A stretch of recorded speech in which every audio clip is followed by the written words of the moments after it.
तुम्हें कितनी बार बताया है मेरे तैयार होने से पहले मेरा नाश्ता तैयार हो जाना चाहिए। शादी के 25 साल बाद भी मुझे क्यों बार बार एक ही बात बतानी पड़ती है लता। तुम्हें क्या है, तुम तो आराम से घर पे रहोगी, मुझे काम पर जाना पड़ता है। तुम हो कि हमेशा बेवकूफ़ों जैसी हरकत करती हो। अगर तुम ये जानबूझ के करती हो तो याद रखना, मुझसे बुरा कोई नहीं होगा। आज भी प्रशांत का पारा चढ़ा हुआ था। इन कटु शब्दों में अपना गुस्सा उतारते हुए, गीले तौलिया कुर्सी पर फेंकते हुए प्रशांत गुस्से से लता की तरफ देखने लगा। लता के लिए प्रशांत का ये बेवजह का गुस्सा कोई नई बात नहीं थी। वो महीने में 3-4 बार ऐसे ही लता पर बरस पड़ता था। पहले लता उसका विरोध किया करती थी, लेकिन जब कई सालों तक प्रशांत में कोई बदलाव नहीं दिखा तो लता ने खुद को ही बदल दिया। अब प्रशांत के कुछ भी कहने से लता को कोई फर्क नहीं पड़ता था। प्रशांत की हर बात तो चुपचाप सिर नीचे झुकाए सुन लेती थी।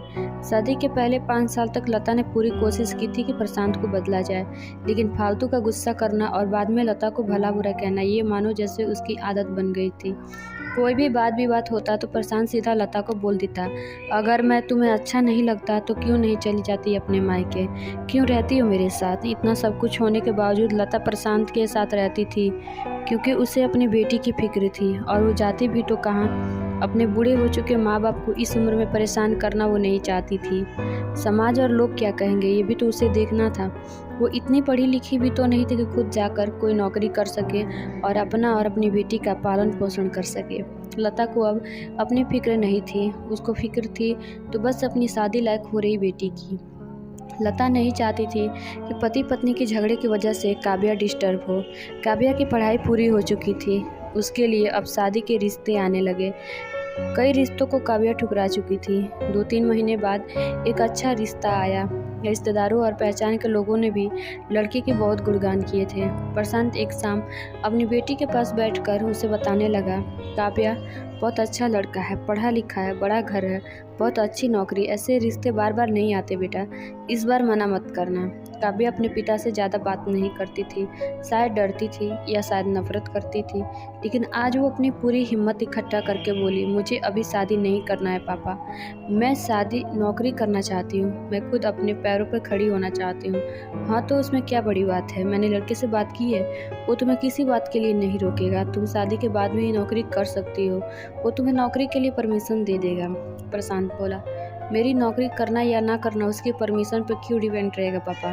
काव्या ने पूछा, मैं कह रहा हूँ ना, तुम्हें किसी भी चीज़ की कमी नहीं होगी, वहाँ ऐसे रिश्ते बार बार नहीं आते, इसे ठुकरा मत, बहुत खुश रहोगी तुम वहाँ। प्रशांत बोला, पापा क्या मैं उतनी ही खुश रहूँगी जितनी मम्मी इस घर में खुश है। काव्या ने तंज कसते हुए कहा, आज तुम्हारी ज़बान कुछ ज़्यादा नहीं चल रही। प्रशांत गुस्से से आंखें बड़ी करते हुए बोला, पापा मुझे शादी ही नहीं करनी है, क्योंकि शादी के बाद अगर वो लड़का आपके जैसा निकला तो मैं क्या करूँगी। मुझे आपके जैसा जीवन साथी नहीं चाहिए जो बिना बात के मुझ पर हमेशा चिल्लाए।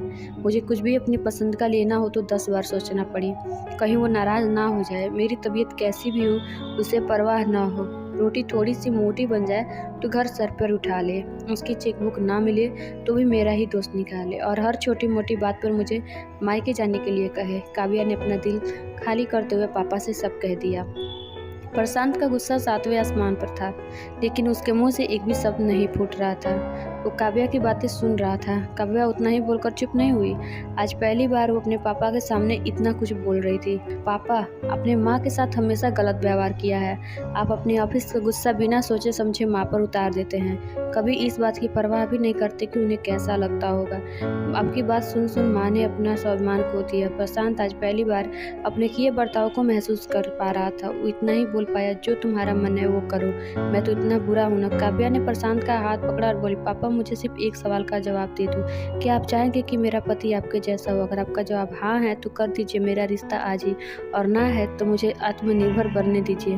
प्रशांत कुछ भी न बोल पाया और वहाँ से चुपचाप बाहर चला गया। आज उसे लता के सामने जाने में शर्म आ रही थी। चलते चलते उसकी आंखों से आंसू बह रहे थे। प्रशांत ने आज से अपने आप को बदलने का निश्चय किया। अगले दिन से लता ने अपने पति में काफ़ी बदलाव देखा।